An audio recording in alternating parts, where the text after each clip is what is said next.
Experts say children can fall behind academically for a number of reasons. And if you're concerned about your child's academic progress, there are things parents can be on the lookout for. Educational psychologist Dr. Karen Streeter is here with some tips and techniques. And specifically, we are talking about identifying dyslexia. What is dyslexia? Yes. Well, first of all, people think it's something that hangs over their head like a blinking light. They think they can see it, but I'm here to tell you that is not true. There we go. Yeah. So I'm here for the great news. Let me make sure. Yes. Have to have that. It's not a blinking light. And sometimes there are very subtle things that you look for when it's dyslexia. Dyslexia comes from the Greek word dys, meaning difficulty, lexia, meaning word. So it's just difficulty with words, with putting letters and sounds together. And it's not attached to how smart you are, how hard you work, none of that. It just has to do with the way your brain processes information as it relates to letters and sounds. And there are many people who go through life not knowing they have dyslexia. Okay, so at what grade or age should parents start to try to look and check for this or be concerned? Yes, so children should know how to read by the 3rd grade. Okay. So if your child has reached the 3rd grade and they're not reading, that's when you should definitely get concerned. And because it's just such like a little slippery slope, I have a little thing there I want you to read to see if maybe you have some problems with reading. Okay. Reading is my favorite thing. Okay. Good. Okay. Reading can be, so you have some letters that are not, reading can be challenging, but it is important to practice. Many people with dyslexia find it hard to read with missing letters. If you find this easy, you may not have dyslexia. Oh, yes. Wow. Yes, and so, that's one red flag. Okay. If you can't if your brain can't fill in those gaps, because that's what's happening. Right. You're filling in the gaps, so you're not having to read like every single syllable because you already know what should be there, right? Wow. So, we have our regular quiz, yes or no. The quiz. So this is for adults, and we'll talk for a few minutes also about kids. But for an adult, number 1, do you often have difficulty reading words out loud or feel like you read more slowly than others? I would say no. No. Okay, we're usually the same on a lot of these. We are. I know. We're the I'm same like Dr. K. person. Exactly. Do you frequently mix up letters that look or sound alike, like a B or a D or M and an N when writing or reading?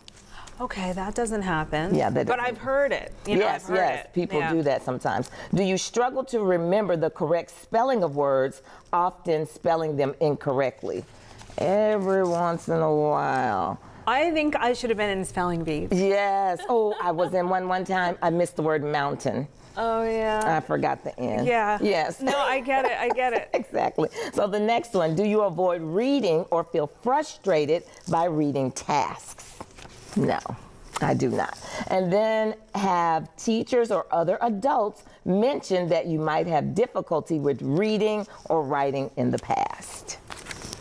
Okay, good. So, and it's not a good or a bad, but if you answered yes to 3 or more, then you may want to look at getting some more help to see if you have dyslexia. Okay, and so I know that there are the missing, like if there's something missing, are there other signs that parents can maybe look for? Yes, yes. So when we're talking about kids, there are several different things they can look at. Number 1, if they have reading problems. Like if you notice that your child is reading slowly, that's number 1, or stumbling through words. Right. If the teachers are saying, hey, they seem to have problems, don't think they're being against you. They're actually trying to work with you. If they have problems with spelling, if they have problems with writing, and this is one that people normally don't recognize, misbehavior. Sometimes kids will misbehave when they are faced with a task that's really difficult or they're very frustrated. You know what I do? I watch like Above Deck or something. Like when there's a really rough task. Yes. All of a sudden, I'll find myself doing like a guilty pleasure. Yes, you'll Or like do something different. Exactly. So we may look at, and maybe Tommy, every time it's time to read, he pushes the book on the floor. The teacher gets mad, sends him out the class. Bing, he doesn't have to read. And you also had this like possibly slow pace with tasks. Yes. Can you, what are some of the things that people can do when they have dyslexia? Because it doesn't go away. It does not go away. It's a lifelong condition, and it's just the way your brain operates. Right. So you just have to kind of deal with it. But especially for parents, I have 5 easy things they can do. Okay. So the first, and you can do this with all of your kids because it helps with reading in general. The first one I call silent movie. You turn off the sound on your television, turn up the closed captioning, and let them read it out loud. Then you do Give Me 20. Have them read for 20 minutes every day. Talk with them about it. Billboard reading. As you're driving, let them read billboards out loud. Menu reading. When you go to the restaurant, let them read the menu. And finally, grocery store instructions. Let them read the instructions to the recipe box. Oh my goodness. Okay, we're gonna have to, when this is going to go online so that you can look this up, and also Dr. K, you repost it on your Facebook. Yes, so, I do. Yes, go to her Facebook as well, and Instagram. She's on TikTok. Thank you so much. This is such a big deal. Yes, it really, really is. It is pervasive. Right. Pervasive. A lot of people experience problems with dyslexia. Dr. K.